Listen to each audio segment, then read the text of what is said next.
यकीन है कि आज से पहले आपने कभी नहीं बनाया होगा। हमारा बेहतरीन बेलगिरी का शरबत तैयार हो गया है। जान पूरे जिस्म के जोड़ों के दर्द के लिए ये अनमोल तोहफा है। फिर आप देखिएगा पूरा दिन आप कैसे हशाश बशाश रहते हैं। बिस्मिल्लाहिर्रहमानिर्रहीम। लाखों करोड़ों अरबों दरूदो सलाम आप सल्लल्लाहु अलैहि वसल्लम पर और आपकी आल पर। अल्लाह ताला आपको खुश रखे। मैं हूँ तारिक जावेद, आप देख रहे हैं दादा तारिक रेसिपी। आज हम बेलगिरी का शरबत बनाएंगे। बेलगिरी एक फल है, आपने पता नहीं कभी ये फल यूज़ किया या नहीं किया। बहुत कमाल की चीज़ है, ये अल्लाह ताला की तरफ से एक नेमत है। आज हम इसका शरबत बनाएंगे। इसमें बहुत ज़्यादा लेस होती है और ये ब्लड प्रेशर के लिए और शुगर के लिए अनमोल तोहफा है। बिलखुसूस ये ब्लड प्रेशर के लिए तो बहुत ही नायाब चीज़ है। आज मैं इसका शरबत दूंगा, आपने इसे बनाना है और जिस तरतीब से मैं आपको चीज़ें बताऊंगा इसी तरीके से आपने इसे बना के रख लेना है।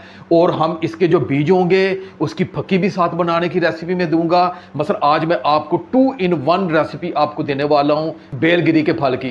ये जिस्म के तमाम जोड़ों के लिए एक नायाब तोहफा है। अगर आपको मेरी बात पे यकीन नहीं है तो आप आजकल जदीद दौर है, आप सर्च भी कर सकते हैं कि वाकई ये नाचीज़ तारिक भाई सही बात कर रहा है कि नहीं। बेलगिरी का ये एक मैंने पीस लिया है, ये तकरीबन 350 ग्राम है। ये इसके ऊपर जो छिलका होता है ये बड़ा हार्ड होता है नारियल की तरह। इसे आपने किसी सख्त चीज़ के ज़रिए हम इसे थोड़ा सा क्रैक करेंगे। ये देखिए ये क्रैक आना शुरू हो गया है। ये आपने इसी तरह से इसे हम सख्त चीज़ से इसे हम क्रैक करेंगे।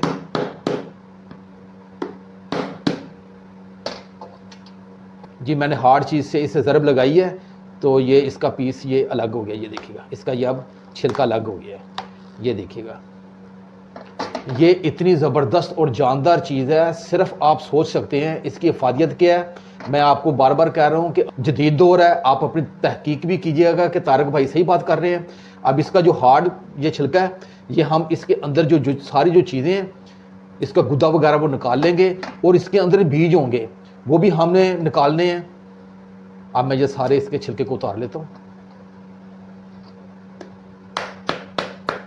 जी मैंने अपने बेलगिरी के फल के ये हार्ड जो सख्त छिलके थे वो मैंने उतार लिए हैं। अब इसके अंदर ये थोड़ा बहुत जो इसका गुद्दा है ये भी मैं चम्मच के ज़रिए या आप छुरी के ज़रिए इसका जो गुद्दा है ये भी निकाल लेंगे। जी मैंने बेलगिरी के जो छिलके हैं ये मैं इनमें से गुद्दा निकाल लिया है और मैंने इसे अलग प्लेट में रख लिया है। ये देखिएगा इसे मैं एक तरफ रखता हूँ और मैं एक बाउल लूँगा और उसमें तकरीबन मैं 2 गिलास पानी डालूंगा। बिस्मिल्लाह। जी 2 गिलास पानी डालने के बाद ये जो बेलगिरी के जो छिलके हमने उतारे इसका जो गुद्दा ये मैं इसमें डाल दूंगा। बिस्मिल्लाह। और मैं इसे 2 से 3 मिनट अच्छे तरीके से इसे मल के, जैसे इमली को आप मलते हैं इसी तरीके से आपने इसे मल के इसके गुद्दे को पानी में मिक्स कर देना है, क्योंकि इसमें थोड़े से बीज होते हैं वो हमने निकाल लेने हैं। अगर इस शरबत में जाएंगे तो ये शरबत मज़ीद ये कड़वा ना कर दे। उस जो बीज हैं उसके लिए हम शुगर की फक्की बनाएंगे, वही मैं आज आपको रेसिपी दूंगा। जी मैंने अच्छे तरीके से मिक्स कर दी है। अब इसे मैं एक तरफ रखता हूँ। जी मैंने एक कढ़ाई ले ली है और एक स्टेनर ले लिया है। अब ये जो हमारा बेलगिरी का जो ये शरबत है जी मैं इसमें डाल दूंगा। बिस्मिल्लाहिर्रहमानिर्रहीम।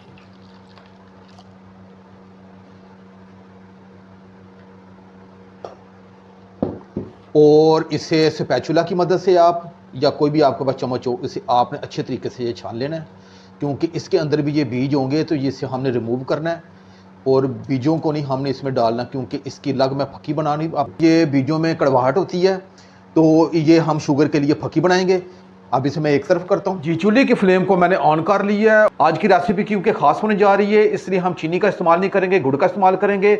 मैंने ये गुड़ लिया है और ये 350 ग्राम है। ये गुड़ मैं इसमें डाल दूंगा और मैं मीडियम आंच पे अच्छे तरीके से पकाऊंगा ताकि ये गुड़ जो है हमारा ये भी मेल्ट हो जाए और इसका जो कच्चापन होगा शरबत का वो भी ख़त्म हो जाएगा, क्योंकि हमने इसे सेफ भी करना है। बेलगिरी का शरबत इसमें गुड़ मेल्ट हो चुका है और इसे हमने सिर्फ 1 से 2 मिनट और इसे पकाना है। बहुत जानदार रेसिपी है। अगर मेरी ये कावश ये वीडियो पसंद आए तो मेरे चैनल को ज़रूर सब्सक्राइब कर दिया करें और दूसरा मेरी वीडियो को आगे ज़रूर शेयर किया करें ताकि किसी और का भी भला हो सके।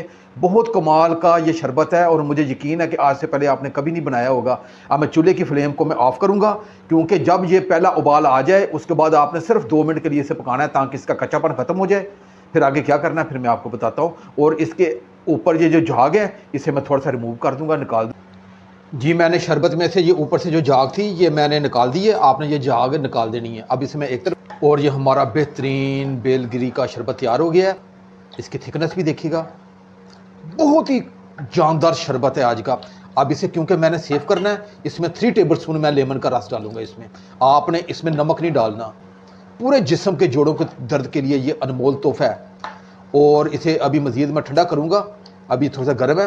और इसका इस्तेमाल करने का क्या तरीका है वो मैं आपको बताऊँगा।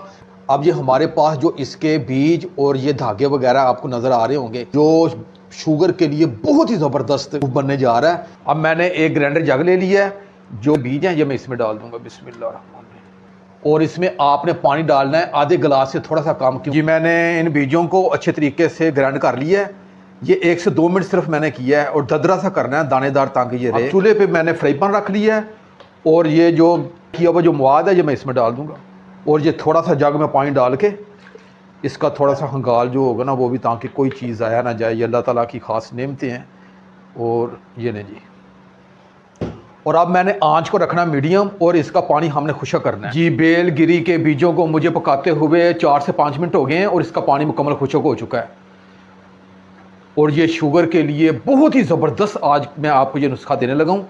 और ये कुदरती जो अल्लाह पाक ने जो चीज़ें पैदा की हैं उसका इस्तेमाल करते हुए मैं आज आपको रेसिपी दे रहा हूँ। हाफ कप ये सौंफ है, मैंने इसे अच्छे तरीके से साफ़ कर लिया। आपने इसे धोना नहीं है, नहीं तो ग़िज़ाइयत ख़त्म हो जाती है। ये मैं डाल दूँगा इसमें। हाफ टी स्पून ये कलवंजी है, इसके तो फ़ायदे ही अपने हैं, ये डाल दूँगा। और ये मेथी दाना है और ये शुगर के लिए बहुत ही फ़ायदेमंद है, ये भी मैं डाल दूँगा। और इन तमाम चीज़ों को मैं अच्छे तरीके से मिक्स करूँगा जी। मैंने तमाम चीज़ों को अच्छे तरीके से मिक्स कर दिया। अब मैं चूल्हे की फ्लेम को मैं ऑफ़ करूँगा और इसे एक अलग खुली परात में डाल दूँगा। मैंने तमाम चीज़ों को ये एक परात में डाल लिया और इसे मैं ठंडा करूँगा। और अब आपने क्या करना है, इसे सिर्फ 1.5 से 2 घंटे के लिए आपने ऊपर ढाँप के, ताकि ऊपर मक्खियाँ वगैरह भी ना हो, तो इसे आपने थोड़ा सा खुश्क कर लेना। ये बिल्कुल कड़क सा हो जाएगा। फिर आपने घर में जो ग्राइंडर जार होता है उसमें डाल के एक सफूफ सा बन जाएगा।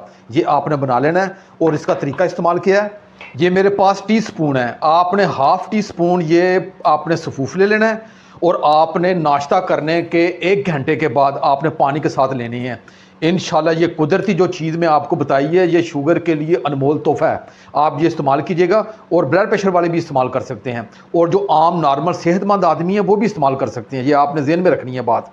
फिर आप देखिएगा पूरा दिन आप कैसे हशाश बशाश रहते हैं। अब इसे एक तरफ रखता हूँ। अब मैं आपको बताता हूँ कि शरबत को आपने कैसे इस्तेमाल करना है। और शरबत देखिए कितना ज़बरदस्त हमारा तैयार हुआ। इसमें हमने लेमन का रस डाल दिया। आप इसे 15 से 20 दिन के लिए आप फ्रिज में इसे सेव भी कर सकते हैं। आम जो घर में गिलास होता है, आपने 3 हिस्से करके 1 हिस्सा इसमें सिर्फ आपने डालना है। ये देखिएगा, 1 हिस्सा डाल के बकाया आप इसमें ये पानी डाल देंगे। बिस्मिल्लाह। और ये हमारा बेहतरीन ये देखिएगा शरबत तैयार हो गया है। इसके ज़रिए आप एक मरतबा इसे हल कर लेंगे। ये देखिएगा, ताकत से भरपूर। आप ये चीज़ें इस्तेमाल किया करें बजाय के बाहर बाज़ार के केमिकल वाले जो जूस हैं। अब अपने भाई तारिक को इजाज़त दें। इंशाल्लाह मैं एक नई रेसिपी के साथ हाज़िर हूँगा। अपना बहुत ख्याल रखिएगा। अल्लाह हाफिज़।